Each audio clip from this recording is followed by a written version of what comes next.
Hi again everybody, we are going to be making the orders table today for your database. So what you'll be able to do on your main menu, you'll be able to add an order, you'll be able to type in a customer from your text file. It'll actually look up all the customers that you have stored in your database already, and it'll ask you if you want to add an order for this customer.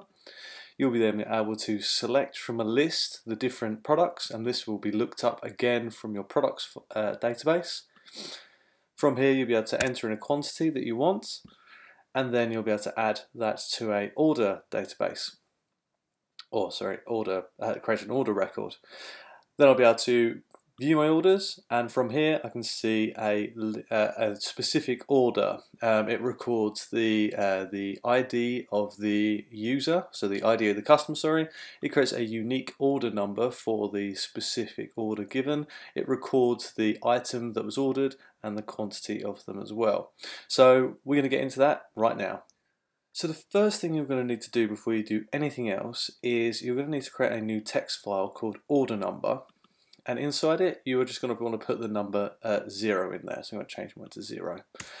So you just put a 0 in there, and that's it. No comma, no enter, or anything else. And what this is going to do, we're going to use this text file to always generate a unique order number. Every time we create an order, we're going to basically add one to this file here and then resave it. So no two orders will have the same number. And using that method plus the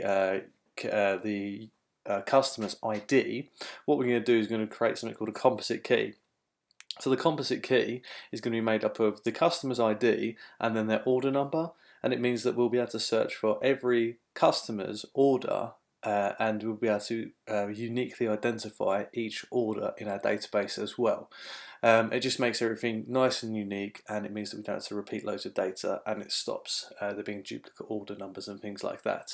So that's what we need to do. So it's a text file, it's called order number, and you just want to put a 0 in it, there's nothing else in here, and just save it into your database, and that is it. So into your database folder with everything else in there. So to get started, I'm going to put it underneath my add product, and it's going to be called add order. So def add order, and it's going to take an image so that we can just display an image. You might want to display like a big red circle with a line through it if they do something wrong or things like that, but we'll do from that. And the first thing we want to do is we want to actually look up the customer's ID.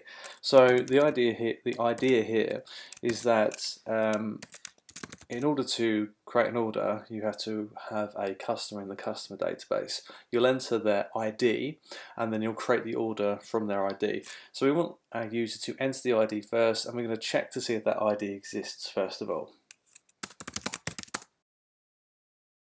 So we've got our instruction, title, and then I'm just going to put a 0 in there because most of my IDs are starting with 0. Now, in order for this bit to work as well, you will need some customers and products added into your tables, or this isn't going to work. So if I just show you quickly, in my database folder, I've got this list of customers so far, so just 5 customers, and I've got these products in here as well. Okay, so you're going to need to do the same as that. So use your add products and add customer functions to make sure you've got some stuff in there, or this isn't going to work. So what we want to do first of all is we need to search through the customers, but in order to do that we need to get the length of the file first of all. There's a couple of ways to do this in Python, but the cheapest way to do it, I found, is to do it this way. And we're going to open up the file twice basically. There are other ways to do this, but I found that this is, for me, kind of the most, the easiest way to do it. So we open up the file and we get the length of it by doing length and the len of file dot read lines. Okay, so read lines will read all of the lines, and then the length will return the amount of lines there, and that gives us the whole length of the file. And then we close it. Now the reason we had to open it again, these read lines basically put like pointers in the file. So what I want to do now is I want to start again. I want to go to the top and I want to read all the lines one at a time. But if I've already read all of the lines, the pointer is at the very bottom of the file. And if I go to read a line, it's not going to go back up to the top. It's going to try and read the next line, and there isn't a next line, so it's going to crash. So that's why we had to close the file and then reopen it, and then we're going to, because that'll set the pointer back up to the top, and then I can read the lines in one at a time from there. So now I can now that I've got the amount of lines in the file, I can do the same again. So I'm going to check the file. So this will check the file. Just put a comment there as well. So that finds the amount of lines, and this one here looks through the whole file.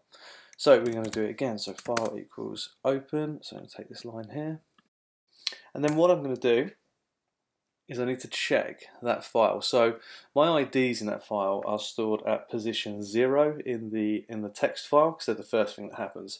So I want to check that this ID that the user has entered, if it is equal to any of the position zeros of the text file I have. And if it is equal to them, I want to say that I've found the customer. But if it's not equal to them, I'm going to say that that customer doesn't exist. So try again, basically. So this is why we need the length. We're going to do for x in range, and we're going to do from 0 to the length of the from 0 to length. So this is going to run from 0 for the amount of lines in the file, basically. Customer line equals line.split. So this is why we put commas in our work. So we're going to split each line by the comma, and that puts each line into a list, and then we can look at the positions in that list. So position 0 is going to be the IDs. If the ID is equal to customer line 0, we've got a match, and then we will break out of the loop from there.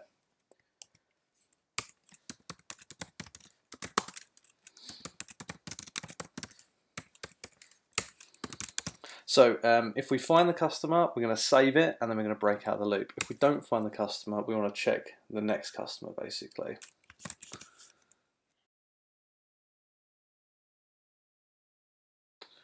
And here we're going to do, if they're not, then they're going to be blank. So here, sorry, I needed to read the line here as well. That's my first line in my loop here. So I'm going to do line equals, and it's going to be file.read line.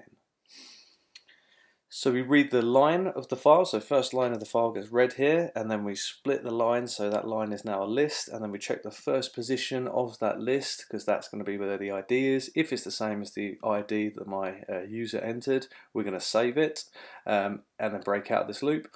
If it's not, we're going to record that as blank, and we're going to go around again to the for loop, and we're going to continue until we either find this customer, or we don't find the customer. So whatever happens now, we want to close the file. Important to make sure you close the file, and equally important to make sure you do these double brackets, because it'll throw errors if you don't do that. So we're going to do a check first of all. So if the customer, after all of this, came out empty, it means that nothing was found. So if the customer is empty, we're going to do a message box, and we're going to say customer not found. And we'll do all of the arguments for this message box as well. So because we're going to put an image in there, so we'll do not found. OK is the button, and then image 1. Image. That's fine. And then root equals none. So the image that I put into this order, I'm going to display it here.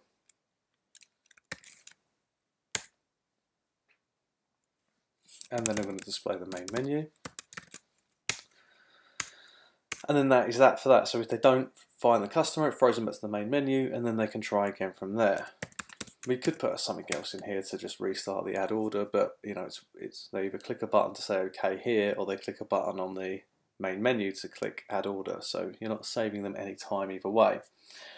For everything else, we are going to check that we've actually captured the right user. I'm going to say message and basically I'm going to write a string here, so then I can put that in my yes no box in a second.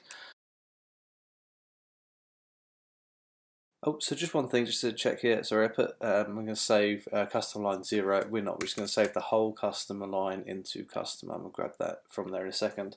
So from here, because it's stopped, we can still use customer line here. So customer line 1 is going to be the name, first name, and customer line 2 is going to be the second name. So did you mean, like that, and then it adds these two things together. So it puts everything as a string, and then we can use this string in our yes no box in a second.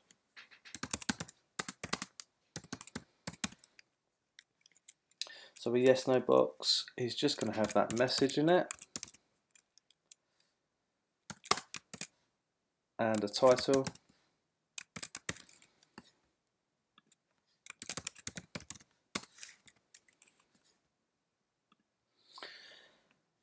And then we're going to say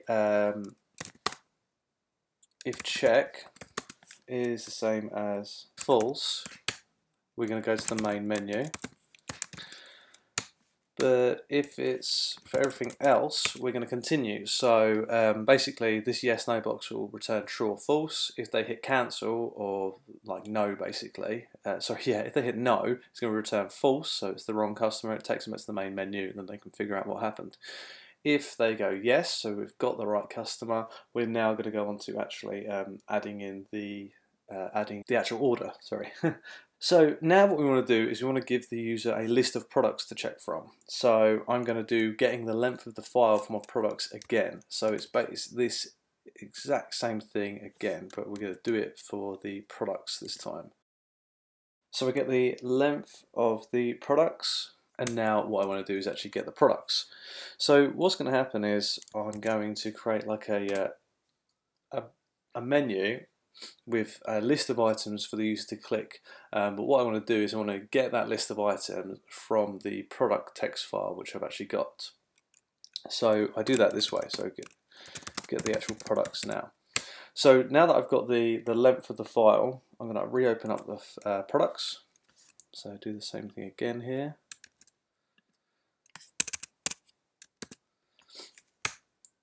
And then I use a for loop for x in range.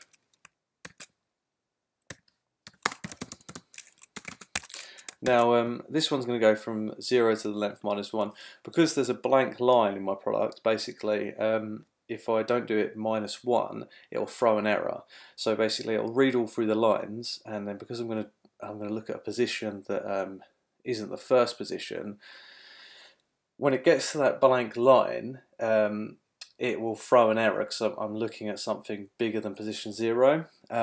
I could have done it for the top as well to look at the customers, but it doesn't really affect the customers because because we're only looking at position 0, and position 0 would be blank. So it doesn't matter, but for this it does matter. So if we don't do that -1 here, it'll throw an error, and you'll see it in a second because it's to do with me actually looking in the product line. I'm looking past 0. The top one wasn't looking past 0, so it didn't matter. So for x in range here, we're going to read the line first of all. So line equals file dot read line. And then we're going to split it again.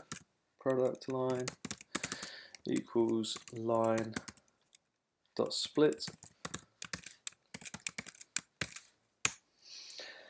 And then for each one of these products, we want to append each one of the products into a product list. So before we do this, actually, we want to make an empty list. Products equals empty list. And then we're going to do the append now. So products dot append and the item we're trying to append. So products or product line. Position 1. So at position 1 is where in the file, if we look at the file, there it is. Look in the file here, 01 is where the name of the product is stored. So that's why I want to return that name or save that name to the list. So I'm appending that here, and the reason I'm doing that is because when I create my enter box in a second, I'm going to use this as the drop-down list, or like the list of items that my user can actually click on. So products.append, product line 1, and then once I've done that, I want to close the file, and then once I've closed the file, I'm going to actually use the information that I've got now to offer the user a choice. So this is a choice box. So choice equals choice box, and then pick a product.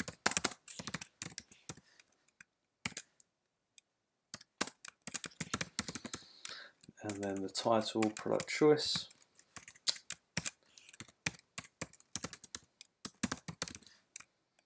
And then the list of products that I've just actually got and stored in this list here.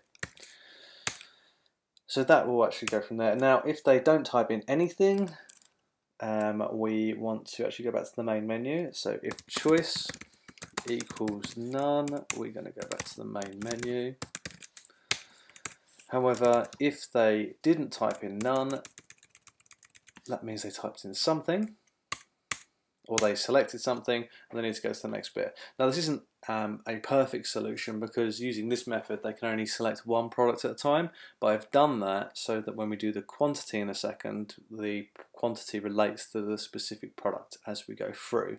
I could have changed this so they could select multiple products at this point, but then you would have to, we would have to then create another field or another box there which allows them to enter multiple quantities for each one, and then from there format the way our orders actually work. But this is quite a, but like I say, this is a basic straightforward way of looking at it from here. So once they've chosen the product they want, we want to actually give them an opportunity to type in the amount of that product they want.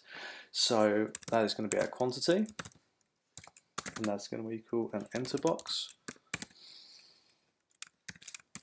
and it's going to be enter the quantity needed.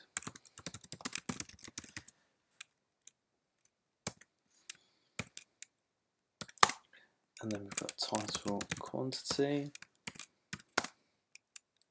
And then this, I'm just going to leave blank, but you can put a number in that last one to pre-populate the field. So if you want to put 1 in there or something like that, you can do. I'm going to do another if here again. So if the quantity is equal to none, then we go to main menu, because that means they hit cancel. Else, what we want to do now is we want to actually create the order. So in order to do this, we're going to create a unique order number to begin with. So we're going to do file equals open, and we're going to look at that order number file that we used a second ago, that we've created at the beginning. So you have to have this order number file already created beforehand. You're not going to be able to do this unless you create that order number file. So we're going to open it in read mode. And again, you're going to see me open this, close it, and then open it again to overwrite it. It's one of those things in Python to do with pointers. If I open this in like read-write mode, it sets the pointer to the end of the file and means that if I overwrite it, I end up actually appending to the file. So this is the kind of the cheapest, quickest, most simple way that I've found, without looking at pointers and using seek and things like that, of just rewriting the whole file. So basically every time we use an order number, we want to add 1 to the order, and then we want to rewrite that file so that the next order picks up the new order number, and it's totally unique. So that said, we're going to do order number equals file.read, and we close it. And then we're gonna, so basically that's got our file, our order number now, and then we want to open it again, but this time I'm going to open it in write mode.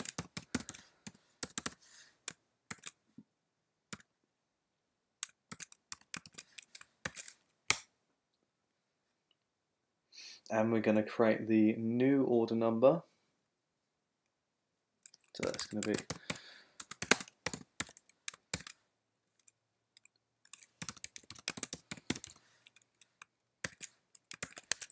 so we're going to say that consider order number as an integer, and then add 1 to it, and then we're going to write this new order number, or overwrite the old order number with the new order number that we've just created here. So we're going to do file.write, and we're going to say now it's a string, and we're going to write it to our file. Okay, so when we're writing text, we had to make sure it's actually strings, so that's why we added a number to it. It's an integer, so we can actually add it and use it for maths. But here, when we write it, we want it to be considered to be a string, or else the file handling won't work properly on it. Now, the final part of this is to actually create our order. So, make a bit of space here. So now that we've done that, we want to actually create the order. So we're going to do file equals order, or orders.txt. Oh, what am I doing? Oh, just open orders.txt. So this file you don't have to have created beforehand. Python will make it for you if you haven't got it done. And we're going to open it in append mode. So we're going to add, so every order gets added to the end of it. And the way we're going to do it is it's going to be file.write. And it's going to have, first of all, the ID, which is the ID the user entered at the very beginning, that we know if we've got to this point is a valid ID. Once we've got the ID in there, we want to add in a comma. So they're all going to be separated by commas so that we can search them. Then we're going to add in the unique order number that we've actually saved here. So that's going to be order number. And then again another comma. So basically the ID and the order number create a composite key, and we'll use both of these to uniquely identify each order, but we'll use the ID to be able to search for every customer's order, for example, so every order line of a customer's order. So if a customer makes 5 orders, I'll be able to search my orders database or my orders records for every ID of that customer and return all of those order numbers. Okay, but we'll go through that in more detail in another video. So we're going to add in the order number, and then we're going to add in from there the product as well that was chosen. So it's going to be the choice plus, and then a comma, plus the quantity,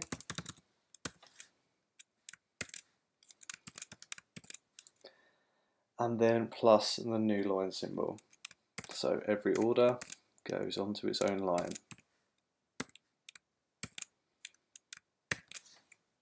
And once we've written it, we want to close the file. And once we've closed the file, we are going to just prop up a message box just saying that the order is added. And then that is it. Then it takes us back to our main menu. So scrolling right back to the top here, I've got my main menu, and I now need to add in to my choices. I now need to do add order, and then I'm also going to do view order. We haven't actually programmed the view order yet, so let's just check the add order works first of all. So elif button choice equals add order. We want to run the add order function, and although we haven't programmed it yet, it's a really simple couple of lines. We're going to do elif button choice equals view orders.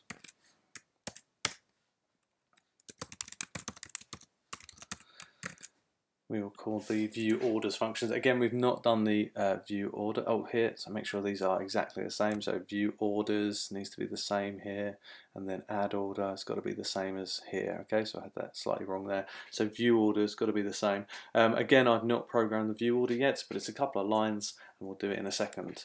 So let's test it and see if it's working now.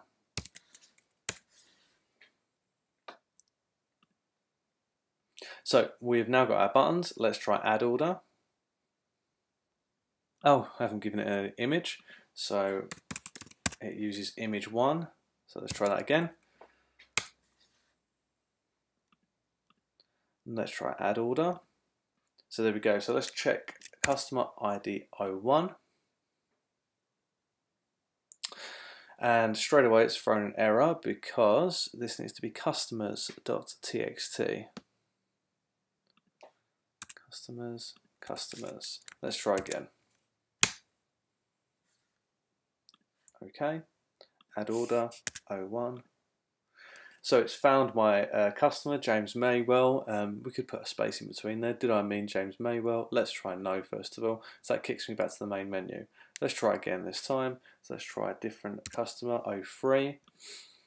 Jill Sanders. Again, I need to put a space in there, so we can look at that in a second and add that space. I'm going to go yes. So now it's looking at my my products for that person.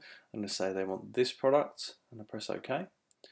Enter the quantity needed, 1, and press OK. And order has been added, press OK here. And then we can view those orders in just a second once we program that bit. So that's looking good at the moment. And let's just check the text file. So if I go orders, let's check that. So this was, those two were tests I did earlier. This is the one I just added in. So 03 was Jill, 0 was the order number, and this was the item I added in. I'll just get rid of those two because they're going to mess up my orders in a second. Because I was testing this earlier. So let's check as well, the order number has been incremented. So this was 0, so it's been incremented to 1. So my next order number will have a 1 and it will keep on going from there. Now I just need to program the view, what was I doing? The view orders item. So it's going to be very similar to these. In fact, it's going to be it's going to be basically identical.